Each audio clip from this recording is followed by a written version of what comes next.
ಕಾರವಾರದಲ್ಲಿ ವಾಣಿಜ್ಯ ಬಳಕೆಯ ಸಿಲಿಂಡರ್ ಸಮಸ್ಯೆಯ ಜೊತೆಗೆ ಈಗ ಡೊಮೆಸ್ಟಿಕ್ ಸಿಲಿಂಡರ್ ಸಮಸ್ಯೆಯು ಎದುರಾಗಿರುವಂತದ್ದು. ನಾವೀಗ ಕಾರವಾರದ ಬಾಯ್ಸ್ ಹಾಸ್ಟೆಲ್ ನಲ್ಲಿದ್ದೇವೆ. ಇಲ್ಲಿ ಪ್ರತಿನಿತ್ಯ 200ಕ್ಕೂ ಹೆಚ್ಚು ಜನ ವಿದ್ಯಾರ್ಥಿಗಳು ಊಟವನ್ನ ಮಾಡ್ತಾರೆ. ಆದ್ರೆ ಇಲ್ಲಿ ದಿನಕ್ಕೆ 2 ರಿಂದ 3 ಸಿಲಿಂಡರ್ಗಳ ಬಳಕೆ ಆಗುತ್ತೆ. ಈಗ ಕೇವಲ 3 ಸಿಲಿಂಡರ್ಗಳ ದಾಸ್ತಾನು ಮಾತ್ರ ಇರುವಂತದ್ದು.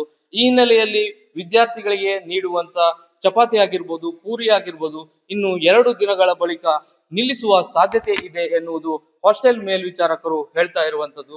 ಈಗಾಗಲೇ 3 ಸಿಲಿಂಡರ್ ದಾಸ್ತಾನುಗಳು ಮಾತ್ರ ಇರುವುದರಿಂದ ಗ್ಯಾಸ್ ಏಜೆನ್ಸಿಯ ವಿತರಕರ ಬಳಿ ಚರ್ಚಿಸಲಾಗಿದೆ. ಕಾರಣಾಂತರಗಳಿಂದ ಗ್ಯಾಸ್ ದಾಸ್ತಾನು ಸಮಸ್ಯೆ ಇರುವ ಕಾರಣದಿಂದ ಸಿಲಿಂಡರ್ ವಿತರಣೆಯಲ್ಲಿ ಸಮಸ್ಯೆ ಆಗ್ತಾ ಇದೆ ಎನ್ನುವಂತ ಒಂದು ಅಭಿಪ್ರಾಯವು ಗ್ಯಾಸ್ ವಿತರಕರು ಹೇಳಿರುವಂತದ್ದು. ಇದೇ ರೀತಿ ಮುಂದುವರೆದರೆ ಹಾಸ್ಟೆಲ್ ಮಕ್ಕಳ ಊಟಕ್ಕೂ ಕೂಡ ಸಮಸ್ಯೆ ಆಗುವ ಸಾಧ್ಯತೆ ಇದೆ. ಈ ಬಗ್ಗೆ ಹಾಸ್ಟೆಲ್ ಮೇಲ್ವಿಚಾರಕರ ಬಳಿ ಮಾತಾಡ್ಸೋಣ ಬನ್ನಿ. ಸರ್, ಡೊಮೆಸ್ಟಿಕ್ ಸಿಲಿಂಡರ್ ವ್ಯತ್ಯಾಸವು ಈಗ ಆಗ್ತಾ ಇರುವಂತದ್ದು. ಈ ಡೊಮೆಸ್ಟಿಕ್ ಸಿಲಿಂಡರ್ ಅಭಾವದಿಂದ ಯಾವ ರೀತಿ ಪ್ರಾಬ್ಲಮ್ ಆಗ್ತಾ ಇದೆ? ಈಗ ಸರ್, ನಮಗೆ ಗ್ಯಾಸ್ ಸಪ್ಲೈ ಆದ್ರೆ ಮಾತ್ರ ಮಕ್ಕಳಿಗೆ ಮೆನು ಚಾರ್ಟ್ ಪ್ರಕಾರ ಊಟ ತಿಂಡಿ ಕೊಡ್ಲಿಕ್ಕೆ ಸಾಧ್ಯ ಆಗ್ತದೆ ಸರ್. ಇಲ್ಲವಾದಲ್ಲಿ ಈಗ ನಮ್ಮಲ್ಲಿ ಇರ್ತಕ್ಕಂಥ ದಾಸ್ತಾನು 3 ಸಿಲಿಂಡರ್ ಮಾತ್ರ. ಆ 3 ಸಿಲಿಂಡರ್ ಆಗುವವರೆಗೆ ನಾವು ಕರೆಕ್ಟ್ ಆಗಿ ಮಕ್ಕಳಿಗೆ ಆಸ್ ಪರ್ ಇಲಾಖೆ ನಿಗದಿಪಡಿಸಿರ್ತಕ್ಕಂಥ ಮೆನು ಚಾರ್ಟ್ ಪ್ರಕಾರ ಊಟ ತಿಂಡಿಯನ್ನು ನಾವು ಪೂರೈಕೆ ಮಾಡ್ತೀವಿ ಸರ್.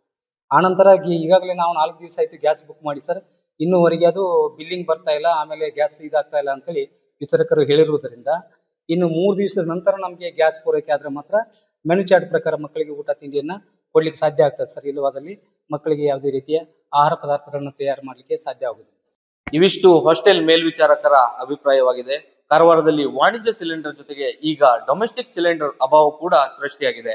ಗಿರೀಶ್, ಏಷ್ಯಾನೆಟ್ ಸುವರ್ಣ ನ್ಯೂಸ್, ಕಾರವಾರ.